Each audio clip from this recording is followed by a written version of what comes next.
Hello बच्चों, इस video में हम पढ़ेंगे chapter more on power point 2016। उसके लिए हम पढ़ेंगे inserting A table, entering text in table, table tools, aligning text, charts in power point, components of chart, inserting A chart and formatting A chart. तो उससे पहले हम इंट्रोडक्शन करते हैं। तो बच्चों, माइक्रोसॉफ्ट पावर पॉइंट एक पावरफुल सॉफ्टवेयर है जो कि प्रोफेशनल प्रेजेंटेशन बनाने के लिए यूज किया जाता है, और ये हमें हमारे व्यूज को, आइडियाज को इफेक्टिवली प्रेजेंट करने में भी हेल्प करता है। इसमें हम pictures, chart, clip art, colours, audio, video को एनिमेशन के फॉर्म में स्पेशल इफेक्ट डालकर प्रेजेंट कर सकते हैं। तो पावर पॉइंट में एक एडिशनल फीचर्स होता है कि टेबुलर फॉर्मेट में हम डाटा को डिस्प्ले कर सकते हैं, और ये हमें डाटा को एफिशिएंटली ऑर्गेनाइज करने में मदद करता है। हम इसमें रोज और कॉलम को एक टेबल की फॉर्म में ऐड कर सकते हैं, डिलीट कर सकते हैं, फॉर्मेट कर सकते हैं। तो टेबल एक सेल्स का ग्रिड होता है जो कि रोज और कॉलम में अरेंज होता है। तो इसको बेटर वे में समझने के लिए आइए हम पढ़ते हैं इस चैप्टर को, इंसर्टिंग ए टेबल।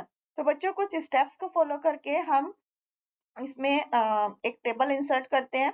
उसके लिए सबसे पहले हमें new slide drop down arrow को खोलना होता, क्लिक करना होगा होम टैब में से, और फिर हमें टाइटल और कंटेंट लेआउट को सेलेक्ट करना होगा, और फिर उसमें इंसर्ट टेबल आइकॉन पर क्लिक करना होगा स्लाइड पर। तो इंसर्ट टेबल डायलॉग बॉक्स आएगा, उसमें हम टेबल को इंसर्ट कर सकते हैं। हमें कितनी रोज और कॉलम ऐड करनी है उतने नंबर्स हम उसमें डालकर ओके को क्लिक करेंगे तो हमारी टेबल ऐड हो जाएगी।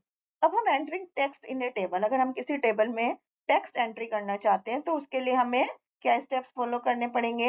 सबसे पहले हमें माउस पॉइंटर को पहले सेल पर ले जाना होगा टेबल के, जहां पर हम हेडिंग टाइप करना चाहते हैं। उसके बाद टैब की को प्रेस करके इंसर्शन पॉइंट को नेक्स्ट सेल में ले जाना होगा। फिर हम हेडिंग टाइप करके नेक्स्ट सेल में ले जाएंगे, और सिमिलरली हम इसी तरह से टेबल में डाटा को एंट्री कर सकते हैं।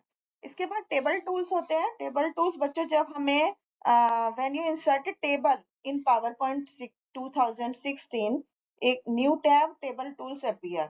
तो बच्चों, आपको बहुत तरह के टूल्स दिखेंगे, उसमें कमांड्स दिखेंगे डिजाइन और लेआउट टैब के अंदर, जैसे कि border, shading, draw table style, merge cell, split cell. तो ये टूल्स जो होते हैं किसी भी स्लाइड में टेबल को फॉर्मेट करने में बहुत मदद करते हैं। तो इसके बाद हम पढ़ते हैं फॉर्मेटिंग ए टेबल स्टाइल। तो बच्चों, जब आप टेबल को इंसर्ट करते हो तो पावर पॉइंट क्या करता है, ऑटोमेटिकली टेबल को टेबल स्टाइल उसमें अप्लाई कर देता है। तो आप इसके बहुत सारे स्टाइल देख सकते हैं टेबल स्टाइल ग्रुप में। अप्लाइड टेबल स्टाइल, तो किस तरह से टेबल स्टाइल अप्लाई किया जाता है, उसके लिए कुछ स्टेप्स फॉलो किए जाते हैं। जैसे कि सबसे पहले टेबल को सेलेक्ट करना होगा, उसके बाद डिजाइन टैब में से सारे टेबल स्टाइल आपके सामने आ जाएंगे। उसमें से जिस स्टाइल को आप पसंद करते हैं तो अपने कर्सर को वहां ले जा करके उसका प्रीव्यू देख सकते हैं। फिर मोर को क्लिक करेंगे ड्रॉप डाउन एरो से, टेबल स्टाइल ग्रुप आपके सामने बहुत सारे ऑप्शन आएगा, और अपने पसंद के स्टाइल को आप उसमें सेलेक्ट करके अप्लाई कर सकते हैं। इसके बाद अप्लाइंगे बॉर्डर। इसी तरह से हम बॉर्डर अलाइ कर सकते हैं, जैसे कि हमें रोज, सेल और कॉलम जिसको हम मॉडिफाई करना चाहते हैं, उसमें हम बॉर्डर बटन पे क्लिक करेंगे डिजाइन टैब ग्रुप के अंदर टेबल स्टाइल्स में, और फिर ऑल बॉर्डर्स में से के ऑप्शन में से हम अपनी पसंद के बॉर्डर को सेलेक्ट करके अप्लाई कर सकते हैं। फिर चेंजिंग बॉर्डर कलर, इसी तरह से पेन कलर टूल यूज किया जाता है सेल, रो या कॉलम के बॉर्डर कलर को चेंज करने के लिए। उसके बाद चेंजिंग बॉर्डर स्टाइल, तो पेन स्टाइल टूल का यूज किया जाता है यदि आप किसी टेबल के लाइन स्टाइल को चेंज करना चाहते हैं। उसके लिए टेबल को सेलेक्ट करके पेन स्टाइल लिस्ट को सेलेक्ट करेंगे, फिर अपने पसंद के स्टाइल को सेलेक्ट करके आप माउस पॉइंटर को पेंसिल में चेंज कर सकते हैं। फिर अलाइनिंग टेक्स्ट, तो अलाइनमेंट का मतलब होता है कि किसी भी टेबल में रोज, सेल या कॉलम की पोजीशन के बारे में। तो बाय डिफॉल्ट टेक्स्ट जो होता है वो किसी भी सेल के टॉप में अलाइंड होता है, तो आप उसको 6 अलाइनमेंट बटन से चेंज कर सकते हैं, जैसे कि align text left, centre, text right, text top, centre vertically, align bottom.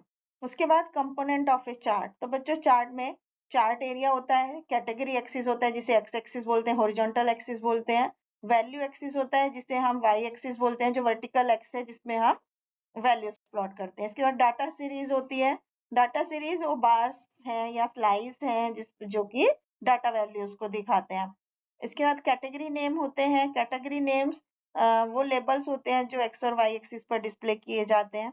Plot area होता है विंडो चार्ट एरिया में एक प्लॉट एरिया की विंडो होती है जिसमें कि एक्चुअल चार्ट बनाया होता है।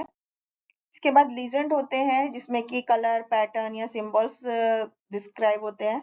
चार्ट टाइटल होता है, इसका मतलब चार्ट के एम या कंटेंट्स को बताना होता है। ग्रिड लाइन है जो कि हॉरिजॉन्टल या वर्टिकल लाइन होती है जो कि सिलेक्टेड चार्ट टाइप पर डिपेंड करती है। अब हम इंसर्टिंग ए चार्ट, किस तरह से चार्ट जो एक स्लाइड में ऐड किया जाता है उसके लिए कुछ स्टेप्स फॉलो करने पड़ते हैं। होम टैब में से लेआउट बटन को क्लिक करते हैं तो फिर उसमें से टाइटल और कंटेंट लेआउट को सेलेक्ट करके आप क्लिक टू ऐड टाइटल को सेलेक्ट कर सकते हैं, मंथली एक्सपेंसेस लिख सकते हैं। फिर एक इंसर्ट चार्ट के आइकन को सेलेक्ट करेंगे और फिर स्लाइड पर, और फिर वहां पर इंसर्ट चार्ट डायलॉग बॉक्स आएगा, उसमें से आप चार्ट टाइप लेफ्ट पेन में सेलेक्ट कर सकते हैं और फिर इस तरह से आप अपनी पसंद के कॉलम चार्ट को ऐड कर सकते हैं। अब फॉर्मेटिंग ए चार्ट, तो बच्चों फॉर्मेटिंग से क्या होता है, हमारे चार्ट अपीयरेंस में थोड़ा अच्छा लगता है। हम अपने चार्ट में टाइटल ऐड कर सकते हैं, text, font, line colour, border style, ये सब चीजें चेंज कर सकते हैं। तो चार्ट का लेआउट चेंज करने के लिए भी कुछ स्टेप्स फॉलो किए जाते हैं। इसके बाद एडिशनल चार्ट फॉर्मेटिंग, तो बच्चों फॉर्मेट टैब से टूल्स को यूज करके हम चार्ट को बहुत तरीके से मॉडिफाई कर सकते हैं। इस टैब को यूज करके हम चार्ट की आउटलाइन, फॉर्मेट, चार्ट टेक्स्ट और बहुत कुछ चेंज कर सकते हैं।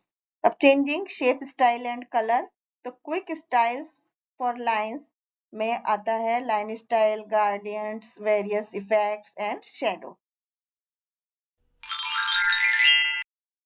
Thank you.